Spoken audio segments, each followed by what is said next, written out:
Researchers have estimated that there is a roughly 1 in 20 chance that humanity will go extinct by 2100. Yes, that is 5 times more likely than your risk of expiring in a car accident in your lifetime.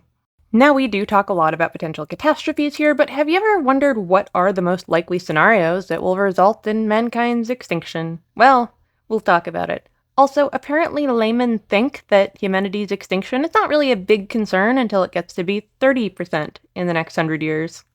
Look, if there was a 1 in 20 chance that a plane would go down every time you flew, would you really fly? I mean, I would, but that's a different story. Let's talk about it. There are going to be two major factors, social and environmental, and unfortunately, those align. Also, I'm interested to know that artificial intelligence has been added to the list. I wonder if anyone would have said that 10 years ago. Yeah, I checked, and at least 8 years ago, artificial intelligence was still on the list. Now, one of the greatest risk factors is our ability to work together in a society, and this allows us to address any of our other disasters. We need to believe that there is a society worth participating in, because believe it or not, we all have a pact that we will engage in the world around us, and once we stop believing in the rule of law, well, then we just have chaos. We know this. We know that depression and mental illness in general are skyrocketing. People are losing their capacity to believe in a future, and that could cause the entire house of cards to collapse. Now, when it comes to specific incidents, let's talk about a few, starting with maybe least concerning. One is a giant asteroid.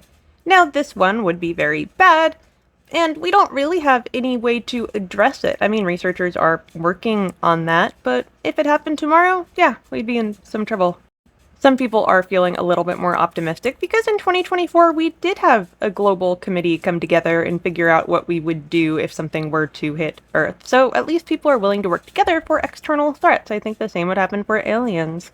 Now, ecological collapse is my biggest concern, in part because I am a molecular biologist and I work in agriculture. I make alternative fertilizers, and I am not very optimistic about the future for ecology. We are watching the global ecosystem collapse. I have talked about it, but we're losing about 2 to 3% of total insect biomass on Earth every year, which is an insane number. I mean, that is unfathomable. Insects happen to support everything that eats them, and everything that eats them supports everything that eats them. So that is a big component of the ecosystem collapse.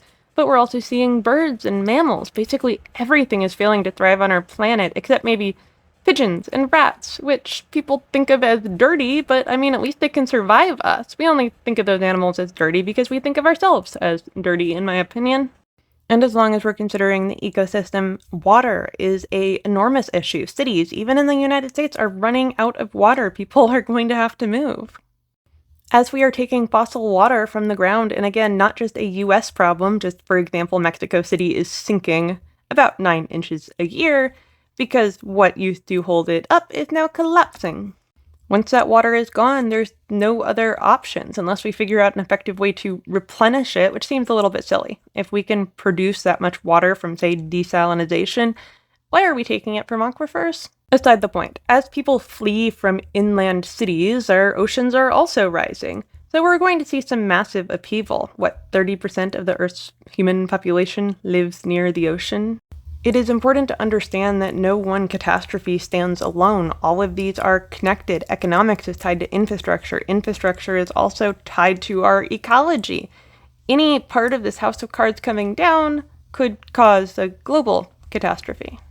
And of course, all of this is standing on the backs of our willingness to participate in society and come up with solutions, because if there is no hope, then no one is going to be motivated for a change. Yes, one person cannot do all that much, but we can all work together and maybe something would change. Unfortunately, a lot of people feel disenfranchised and that there just is no hope.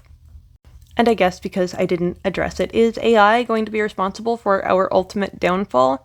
If we do fall, yeah, it'll probably be part of it, only by virtue of AI running all of our systems. So imagine artificial intelligence makes a bad call during human conflict. That could happen. Or it might miss an asteroid that's zooming by. AI has been integrated into everything, so if there is an end for humanity, it will probably play a role among many roles. If artificial intelligence ends up becoming conscious and collapsing global infrastructure, well, that would certainly be interesting, but I do not view it as high in the probability of what will take us out. And yes, I know people are thinking it, but why is my hair purple? I don't know, because I wanted it to be purple. What do you want from me? If the robots ever do rebel, I will probably be the first person to tell you about it, and I'm on their side. Don't look for more.